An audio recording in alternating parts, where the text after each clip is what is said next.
Good evening, everyone. Thank you. What a fun evening and what a beautiful night. My name is Wendy Fredrickson. I am a Deputy Superintendent with the El Dorado County Office of Education.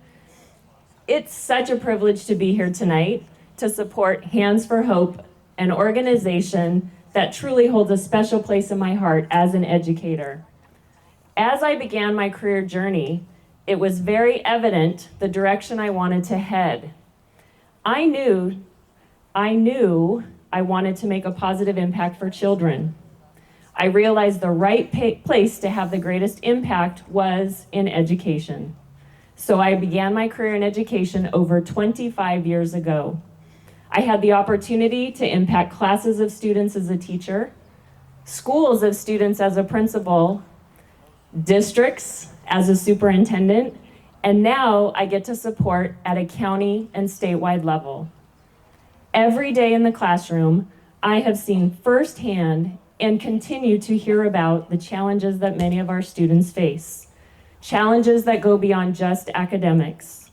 For some students, those challenges are much deeper. They face uncertainty, instability, a lack of resources, a lack of belonging, and limited opportunities, making it incredibly difficult to stay focused on their education and their future.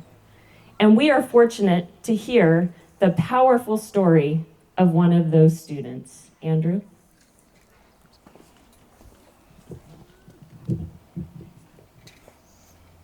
Good evening, everybody. Thank you all for being here. I am Andrew Madigan, and I was one of those students Wendy describes. I'm an alumni of Hands4Hope Youth Making a Difference from 2017. After I graduated from Oak Ridge High School, I went on to receive my bachelor's in aerospace engineering and currently work for the defense contractor Northrop Grumman as a mechanical designer. I'm also completing my master's in engineering management on the side.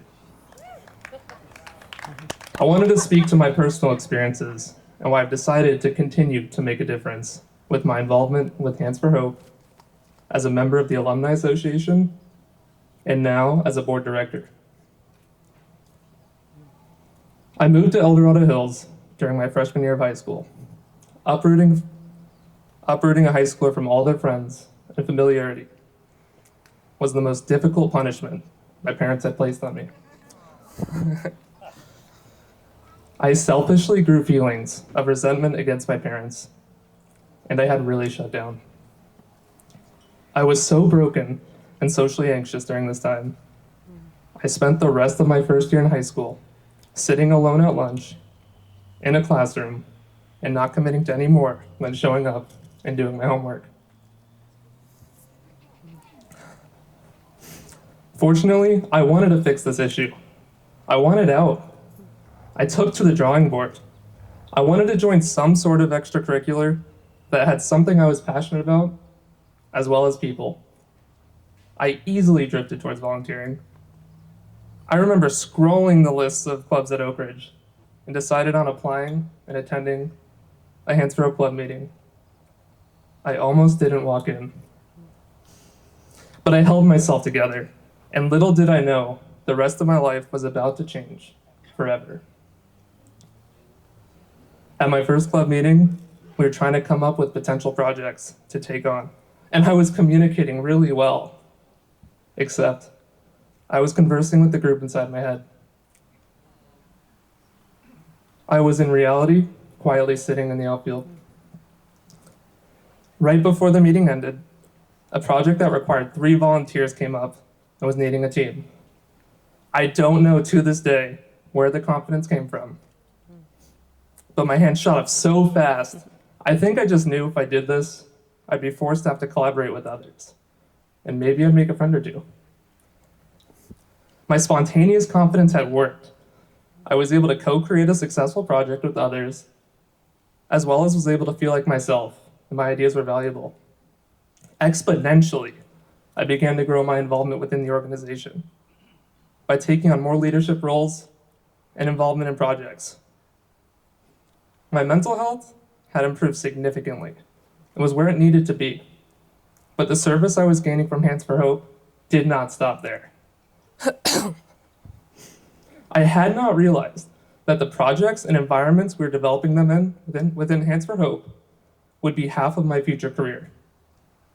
My first program out of college was designing and developing a next generation vehicle from scratch, given requirements, budget, schedule, and a very diverse set of specialties and backgrounds for teammates.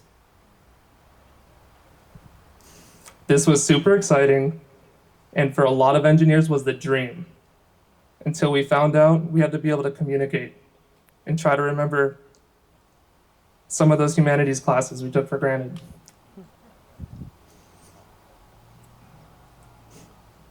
We also had to collaborate and couldn't do all the work ourselves, which we got accustomed to in college.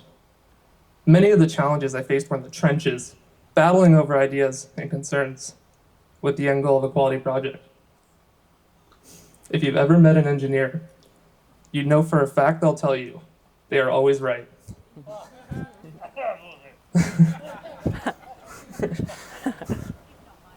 Now let's put a bunch of them into a room together and make them come to an agreement. I was not scared of these challenges. I was prepared. I was no longer that freshman in high school who could not even imagine where he'd be 8 years from then.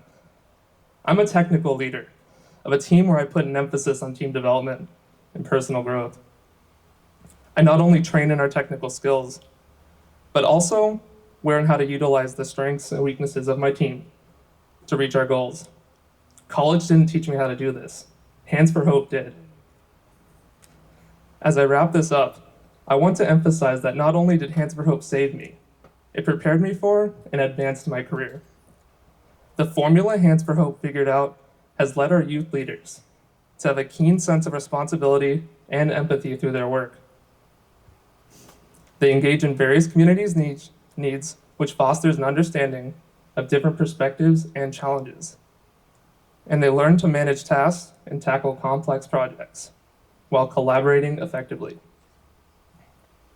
Most importantly, they feel valued amongst their peers and mentors, and always are included.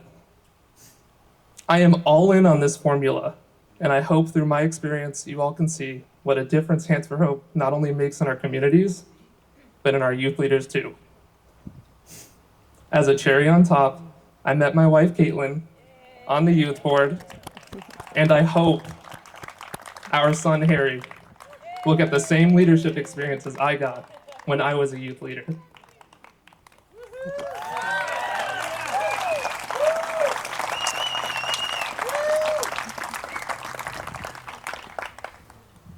As you just heard from Andrew, Hands4Hope makes a positive difference for students. It is so much more than a program. It's a lifeline. When you go on the Hands4Hope website, you see the mission. We create a community of civic-minded and socially responsible citizens for generations to come by inspiring and empowering youth in leadership and service. You also see the words explore, act, lead.